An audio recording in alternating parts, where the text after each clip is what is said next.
Okay, I beat Overwatch 2, and it reminded me of a Stephen Wonder song. And the name of that song is As. Because this game is as lazy as it gets. Blizzard, what the hell type of game is this? Don't you guys have computers to make new stuff for Overwatch? The haters have been calling this game Overwatch 1.1. I gotta say, haters, you are dumb. You don't know what you're talking about. This is more like Overwatch 0.3 because they're actually removing content. Already Blizzard has removed the new Battle Royale mode. I'm already seeing dozens of players longing for the old days of Overwatch 2 where you couldn't log into the game. Reggie, what are you doing? You have to play the game. Immediately, you are confronted with the horrifying truth that roll queue is still in the game, except they took out the fast pass system from before because it didn't actually work. Somebody has to counter the Pharaoh.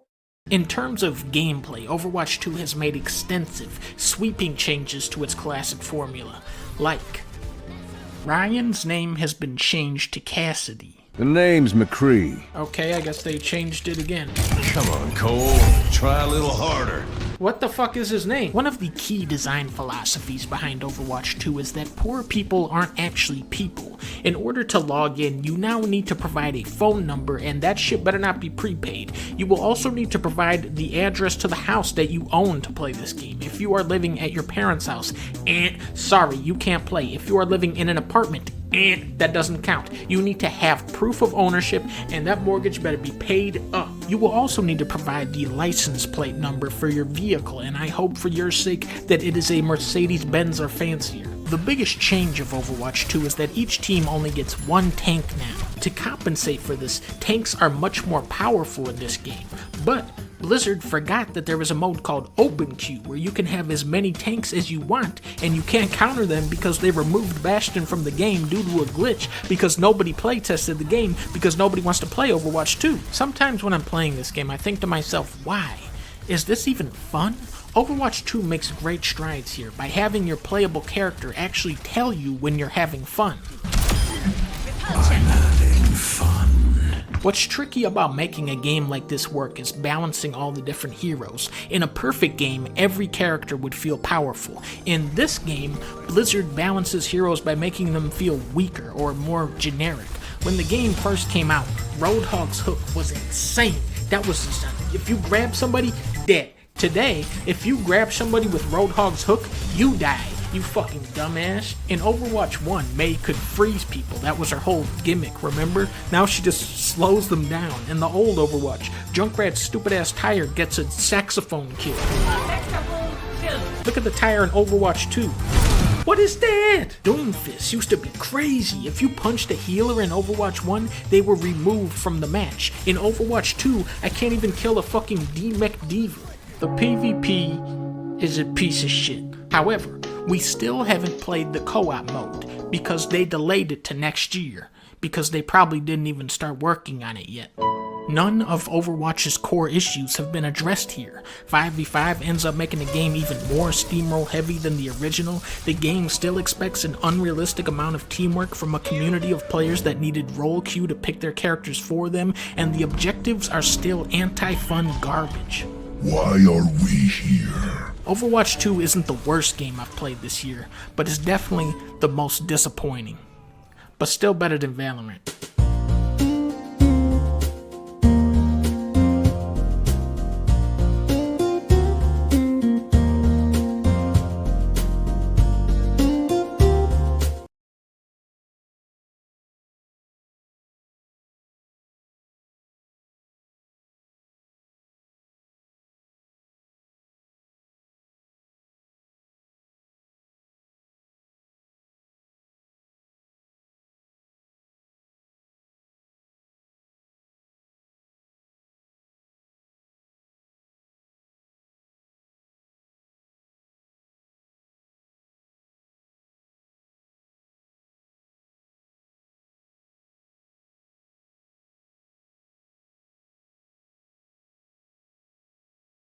Marvel Rivals is the latest Overwatch clone to hit the market, and it's surprisingly good. It really makes you feel like a Marvel rival, but there are a lot of things I feel need to be changed, so let me give a rundown. First, let's start with what the game does good. The game is free to play. I mean, you really have no excuse not to try out this game. If you like Marvel, I suggest you try it out. If you like Overwatch, I suggest you try it out. If you like Marvel and Overwatch, how come you don't have this installed yet? Like literally, what are you doing? But this isn't too surprising that it's free to play, considering most multiplayer competitive games nowadays are free to play. But what separates this from its competitors is that every single hero is available to play for free. You don't have to unlock them, which is amazing in my opinion, because every single other game similar to this, you have to buy the character or you have to grind for 500 million years just to unlock them, which is so refreshing. It reminds me of the old days of Overwatch 1. They're just hating on each other. Your DPS still sucks, homeboy. I just don't have ult to count. Sorry. I don't feel the need the to reason make why you won last game, douchebag. How much? Are you a neat? How much you play this game? Look at that border, dude. Look at that border. How much you play this game, dude? Idiot. How much you play this game? Once You I fucking switched loser. to crap, you started pushing the fucking payload. Look at your border, you fucking loser. And I know Overwatch 1 wasn't free, but it was only $40, and after you bought it, every single new character would be free and unlocked. And I know Overwatch 2 has recently reversed their model of locking characters behind a battle pass, but honestly, the taste of them dragging their nuts around my mouth is never gonna go away. They massacred my poor boy. And speaking of Battle Pass, this game is only $5 for their Battle Pass, which is insanely cheap by today's standards, and it doesn't expire, which means once the season ends, you can still unlock rewards for that Battle Pass. This kind of implementation is so welcoming. I am so glad that this game has this, because the major problem I have with Battle Passes are the FOMO mechanics of not being able to finish it. But with this game, I can actually have a life and not have to grind 24/7, fearing that I'm not going to finish the Battle Pass in time. And something that this game does differently than Overwatch 2, which could be seen as a con for some people, is the fact that there's no role queue. Now, role queue sounds like a good idea on paper, but in practice, I feel like it doesn't do what it's intended to do very well. If someone in a certain role is lacking, there's no way to get them out of that role. You're stuck with that shitter on your team for the rest of the game, which is made even more apparent now that Overwatch 2 is 5v5, so you only have one tank. So with Marvel Rivals having 6v6 and no role queue, it allows for more flexibility and creativity in your team comps. I've won games with a 1-3-2 comp, a 3-1-2 comp, and a 0-4-2 comp. So really, I don't think 2-2-2 is that necessary. And speaking of creativity, I think the devs were definitely cooking with their character selection choices. This is by far one of the most diverse Marvel rosters I've ever seen in any video game. I think Penny Parker is supposed to be Japanese. And Psylocke is Japanese. Are there any Filipino heroes? Manny Pacquiao.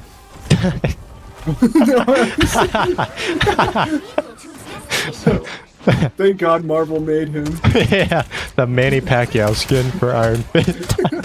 Yo, I'm killing the Hulk, bro. I love that they picked more obscure characters to bring into the limelight, like Jeff the Shark, Iron Fist, Magic, Psylocke, Cloak and Dagger. These are all relatively unknown characters to the general public, and I'm glad they went with them. And if I'm being honest, the skins in the Battle Pass are not very good, but it's not expensive and it gives you premium currency and stuff, so can't really complain too hard. This game is third person, so you can actually see the skins that you have, which is a positive, but I feel like they only made it third person just so they could have Gooner bait. I don't understand why the entire internet is going crazy over Squirrel Girl of all people. And speaking of Gooner bait, why is almost every single character in this game caked up to the max? The Rule 34 artists already got their hands on the 3D models in this game. It's actually cooked for Overwatch. That was the one thing that Overwatch had going for it still. But speaking of the characters, some of the designs are pretty good, and some of them are very...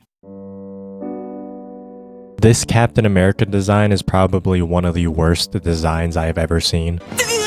I just don't like how high-tech his suit looks. Captain America's general design isn't even that complicated. They could have easily done a more classic look, such as Winter Soldier. He looks pretty contemporary, but no. I guess they're saving that for a paid skin. I also think Wolverine's design is pretty bad in this game. I mean, it looks like he's a teenager going to high school. There is this mobile game called Avengers Academy, and it was just an idle building game where you would build a campus for Avengers characters, and they were all designed to look like high schoolers. And if we put the Marvel Rivals Wolverine design next to these Avengers Academy designs, he literally looks like he was ripped straight out of that game.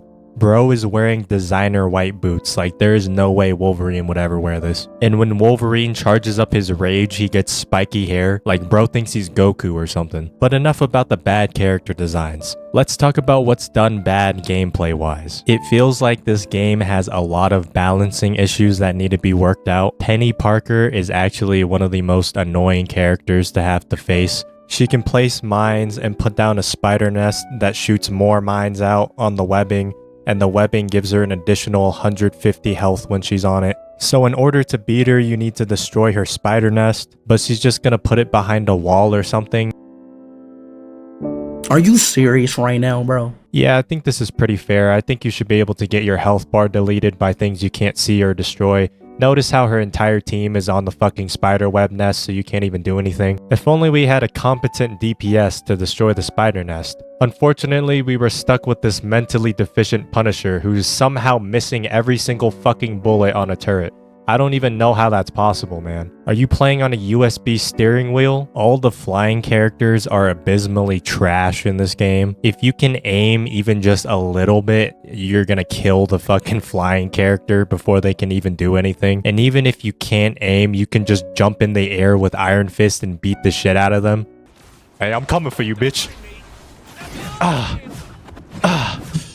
Come here. Bro. Yo. Like, I genuinely don't know why Iron Fist can float in the air like a Looney Tunes character. It's just ridiculous. Look how much I can fly with Iron Fist. That's fucking stupid. Wait, no, just watch. Keeps going. Oh my god. You're just infinite flying. I know, it doesn't make any fucking sense. I think you got stunned by her. I didn't even know she could do that. I also don't know what her moves are. Shark behind. And he won. Not one shot, but he killed. I'm doing good, guys. Nice, nice.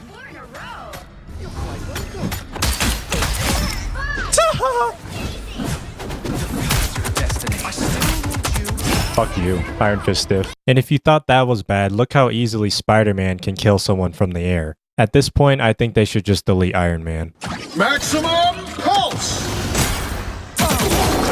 I think the only time you'd be safe to play a flying character is if this Punisher is on the other team. Holy shit, man. How are you missing these shots, bro? And it doesn't help that the movement in this game is jank, so when you're trying to shoot a Spider-Man who's web swinging away, it looks like he's rubber banding. Trying to shoot him is like having an epileptic attack. Can you not hit him during that? No, you can't. He's just getting healed.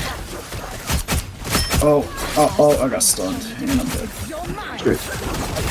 Ah, fuck you, Spider-Man. Hulk is not a very good tank. He's pretty easy to kill, which is ironic considering he's the Hulk. You would think he would be one of the strongest characters in the game, but he's not. This ain't my first rodeo.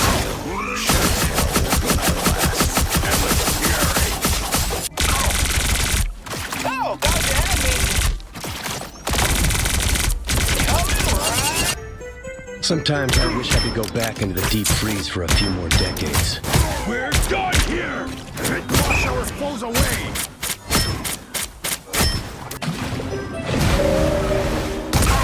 Here they are, the fools. There will always be Avengers. The ones from my world, well... I think I was chosen to do some good in the world.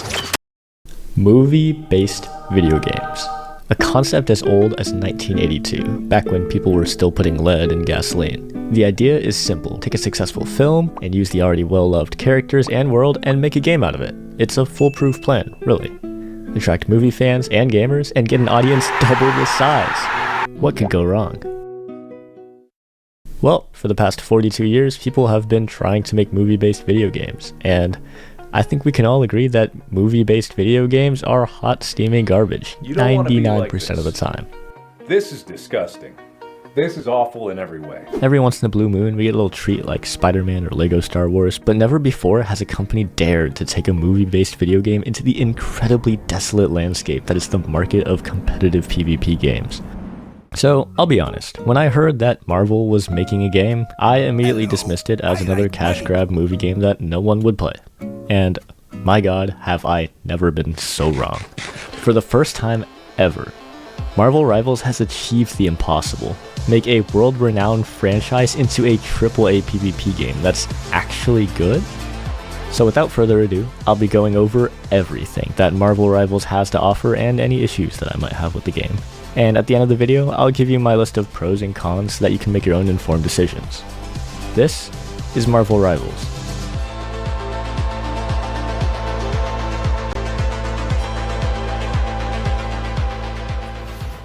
Marvel Rivals is a third-person hero shooter based in the Marvel Universe that is made to directly compete with Overwatch, except that it's not made by your average American game studio where leadership is incapable of making good decisions. Let's quickly get the gameplay side of things out of the way so that we can get to the main event, being the heroes. Marvel Rivals is a 6v6 team-based shooter featuring a plethora of unique playable Marvel characters that come in 3 classes.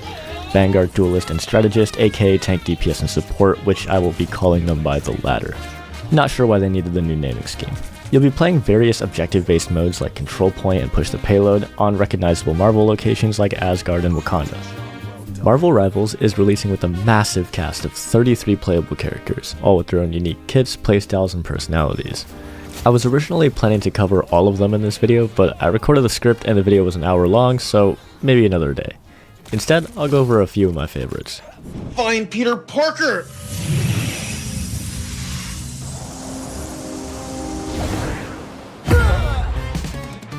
The Punisher has gotten turned into your stereotypical shooty guy in this game. He's got an assault rifle and a shotgun that he can switch between. His passive allows him to see enemies through walls for a short duration after they leave his field of vision. If you like tracking heavy pointing and clicking, this is your guy.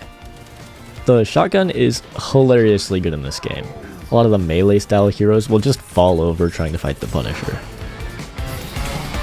I'm getting jumped!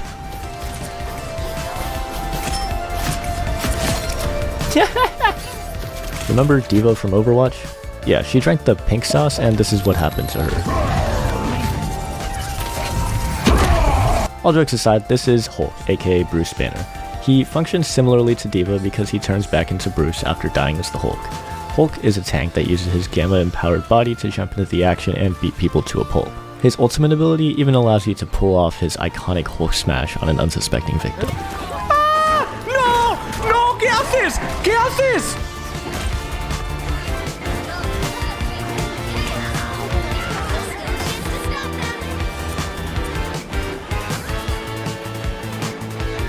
Our next addition to the roster is Doctor Strange, who's searched 14,605 possible futures and still hasn't found a single one where I have a girlfriend. Doctor Strange is a tank who uses his magic to protect his team, blast his enemies with dark magic, and fly. My favorite part of his kit is a giant portal that he can spawn with a ridiculous 172-second cooldown. Getting your whole team to jump through the thing feels like the scene in the Avengers where everyone just rolls up to battle. Ready? Are you ready? Go in! Go in! Fuck! You fucking bitch. You fucking... Last time I ever trust Fruity. I was so excited for that. Strange is really strong against melee heroes. He can build charge with his primary fire and release the charge to deal a big AoE of damage around him. Come here, Spider-Man. Yeah, you're dead. Oh my god. Groot is also in this game, except he's all grown up. He uses his vines to imprison enemies, poke people, and build walls that lash out to nearby targets. His vine pokes do a lot of damage, and his walls are absolutely insane at taking space or blocking people off from their supports. Groot also has about 20 voice lines, and all of them are just different tones of saying, But he don't know talking good like me and you. So his vocabularistics is limited to I and am and Groot. I'm Groot. I am Groot. I am Groot. I am Groot. I am Groot. Moving on, we have Mantis. a support that specializes in both healing and damage boost. She's super easy to play, a very likable character, and has a pretty straightforward kit. Great for casual players like me. Rocket Raccoon is an extremely mobile support, zooming around with his 2 jetpack charges. He's got a minigun that can shoot healing balls or bullets, and, most importantly, a little beacon that he can put up to revive an ally and distribute armor packs. This little guy is extremely hard to catch, especially with his jetpack. There are so many characters in this game that no matter how you like to play and no matter how mechanically gifted you are, or aren't, there is a hero for you. If you have a character that you've really liked in Overwatch, there's probably an equivalent in this game, along with a ton of new and unique concepts. Next up, we have another duelist, Black Widow. She does exactly what you think she does, kick people and use a sniper.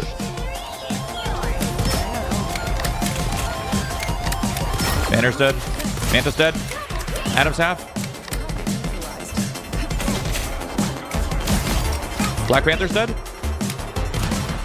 My favorite support hero in this game is Luna Snow, a charming K-pop star with ice powers.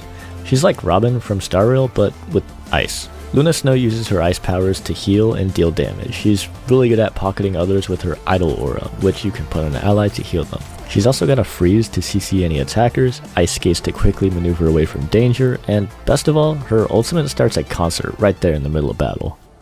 I am ready to put on a show!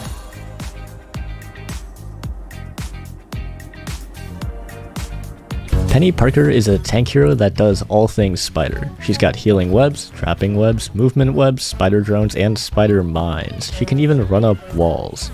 Being a trap-based tank, she's definitely got a really unique playstyle.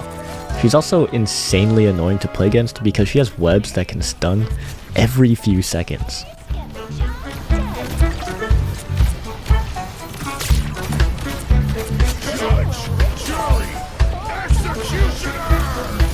Trapped him. Nice. Spider-Man is a duelist that's extremely agile, swinging around on his webs and punching people. He's definitely going to be one of those heroes that your teammates pick to just run in and die as fast as possible, but he's undoubtedly going to be extremely scary in the hands of a skilled player. Next up, we have Squirrel Girl, a duelist who chucks acorns and literal squirrels at the enemies. Her ultimate ability is literally called Unbeatable Squirrel Tsunami. Yeah, this one's kind of out there, I can't lie. I guess I haven't read enough Marvel comics to have this one figured out. Wait, it actually does so much!